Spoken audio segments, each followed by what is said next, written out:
Night ఇది బెండకాయ కోసుకున్న video పెట్టాను కదా, అది ఆరినట్టు అయిపోయి ఫ్రిడ్జ్లో అతుక్కుపోదు. సో ఇప్పుడు చూడండి, అస్సలు అతుక్కోలేదు. చూడండి, అస్సలు అతుక్కోలేదు, లేకపోతే అతుక్కుపోయి ఉండేది. అస్సలు అతుక్కోలేదు, లేకపోతే ఇట్లా ముద్ద ముద్ద అయిపోయి ఉండేది. నైట్ కోసుకొని ఫ్రిడ్జ్లో పెట్టుకుంటే అతుక్కోదు, ఆ గాలికి కొంచెం డ్రై ఉంటుంది. సో ఆనియన్ వేసుకొని ఫ్రై చేసినప్పుడు నైటే కోసుకొని ఫ్రిడ్జ్లో పెట్టుకుంటే ఇలా ఫ్రై బాగా వస్తుంది. ఇంకోటి, అంత సన్నగా ఏం కట్ చేసుకోవద్దు, లావుగానే కట్ చేసుకోవాలి.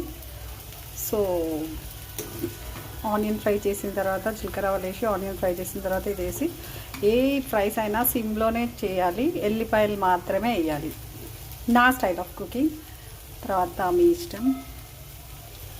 సాల్ట్, కారం అంతే. Thank you all for watching. Fry అయినా మ్యాక్సిమం 50